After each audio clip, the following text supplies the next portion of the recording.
Hey there, Postal here. So I am finally getting around to actually doing a recording on XP58 Chain Lightning game that I had that was absolutely stellar. This was a game, posted a screenshot of it on my Facebook page of the end results. Unfortunately I was not recording this particular battle live. I really need to work on getting that taken care of. I'm going to have to pony up some money so I can get a bigger hard drive.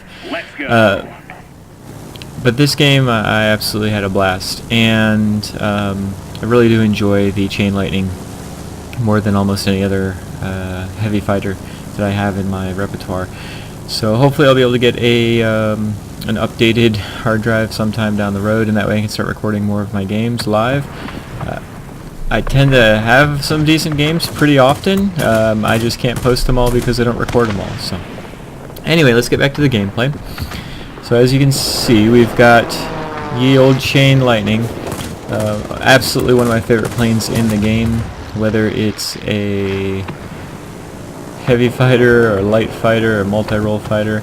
I have a blast with this particular plane. Definitely takes some getting used to, as it plays significantly different from some of the other American heavy fighters. Different than a lot of fighters in general. I've mentioned this on some of my other Chain Lightning posts that I've had. You know, no bombs, no rockets, and because of that you're playing it actually a little bit more like you would a light fighter that can't maneuver worth anything. And yeah.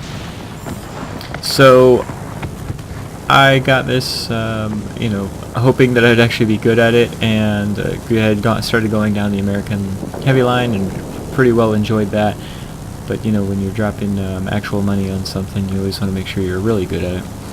And luckily I am with this particular plane. So far we've gone ahead and been able to flip that comm center. Excuse me, military base, my apologies. I thought that was really important. We want to make sure that we're able to start having the other sectors flipped while you're not necessarily in them. This particular game, I'm going against you know, a human and a ground pounder, and when you're going against a human and a ground pounder and you know, various other players, you know, I always respect their ability to be able to flip sectors and win games that you necessarily shouldn't be won just because they've got the ability to flip those sectors. So we're over here in the garrison, and it's in the process of being flipped to red. We're doing everything we can to interfere with that process, and let's see what we can do. The video, the accuracy is obviously very off when it comes to being able to see exactly what I'm aiming at and what I'm going for, but you get the gist of what I'm actually going for there. So far we've gotten ourselves a handful of frags, gotten a second mark there as far as our grades are concerned, and what are we doing? We're going down low. Hey, you see I took a second there to see if I wanted to go high or go low. I typically try to stay high, just because you can always go down low pretty quickly. Doesn't matter what plane you're in, you're going to be able to dive down on somebody below you. I thought I could get this guy pretty quick and then get back to the guy that was up high. Obviously I was not able to do that. This plane, the Chain Lightning, is not the most maneuverable plane in the world, obviously, but it's more maneuverable than a bot in an XP72. See my rear gunner there, working hard, and now we're up to a grade 2. No, excuse me, grade 3. I was very mindful of where I was, right below their spawn point, and at this point I'm just like, you know what, anything pops out of their spawn point, I'm going to be in trouble, so let me just get the heck going and go fast. Realizing that there's nothing down low for me to be able to get, I start elevating. As you can see, I'm not just going to the center, right? In fact, in this particular plane, when the center is an airbase like this, I tend to avoid it and do the things that I'm doing in this particular battle, which is take the outside away. Hopefully I'll be able to get the military base flipped here, because it is pulling back the garrison that I just flipped a little while ago. And if we can get this particular base taken care of, we're definitely going to have ourselves a leg up. You can see we've got 4 bases right now, but we're only 60 points ahead of them as far as capture points are concerned. So they're about to get our military base, so now I definitely need to get this military base. The sooner I get it, the sooner we'll break even. They've already taken our military base, so I'm definitely in trouble. Assuming there's no planes around, there's no other reason for me to be diving down like this. So yeah, I'm desperate to flip. Oh, good grief!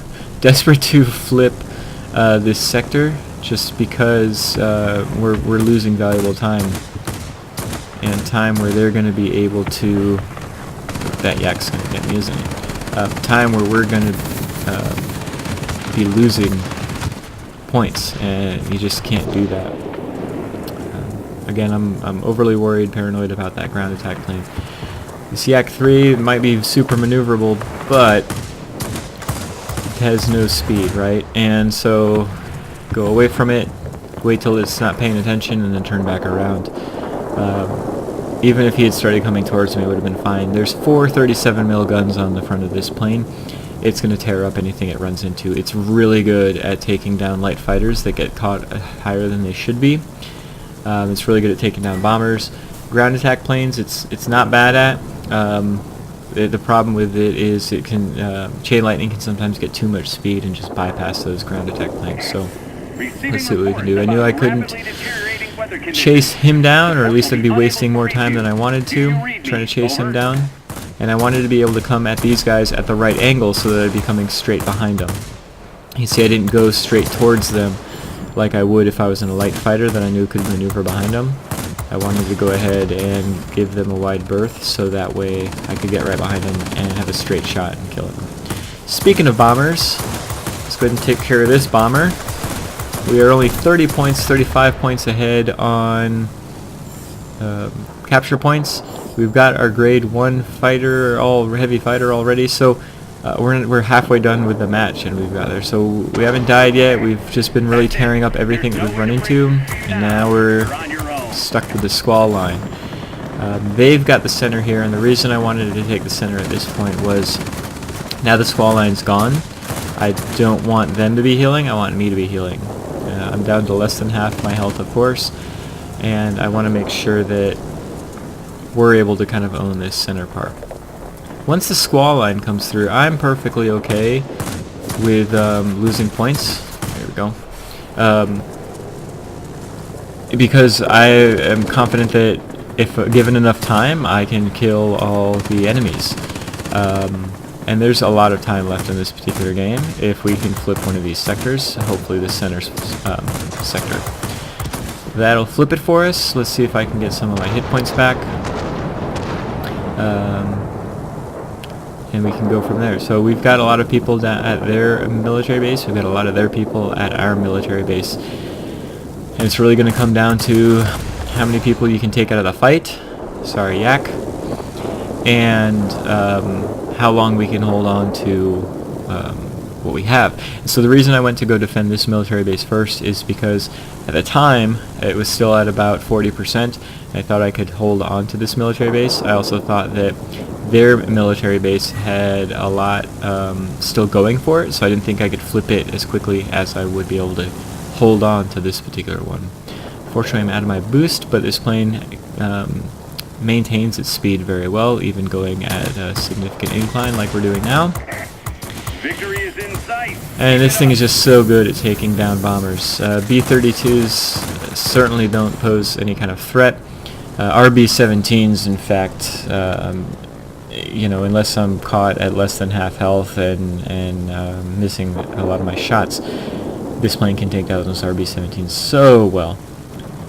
Let's go ahead and get rid of this ground attack plane if I can. Oh, come on. Oh, no. Air brakes. I was holding my breath hard right there. I remember that exact one. If I was live recording, I probably would have been yelling at myself, thinking that I just killed myself and possibly the game, considering we're still just barely ahead on points. We do have 3 sectors, but at this point it's not a guaranteed win. We're above 15,000 on personal points, but we need to maintain that advantage. And I don't know how many of you have been in a battle where everything was right as rain until you died, and because you're leaving it up to the bots, the game falls apart. Like, we had that in the bag. What is going on? So this particular mission, I was trying to get the last part of the XP 55 mission, which is getting a Marseille medal. We just got a Kozadub. Yeah, sure, that's how it's pronounced. Killing 5 enemy aircraft after the squall line, so we've got that. But I need 17 in a sortie to be able to get the Marseille. And at the time, any battle I got into, I was at the beginning thinking, okay, I can get that, but most games you're not anywhere close to being able to get 17 in a sortie. So I didn't know exactly where I was. I just knew I had to keep on going, right? So they flipped the center, giving me a little bit more time since they're now earning more points than we're earning. And we've taken down everything but the last guy. And when this popped up, I was so incredibly happy. Didn't realize I must have missed when the ace pop up. Obviously, if you got an ace and you haven't died, you've got the Marseille. So yeah. So this is the battle.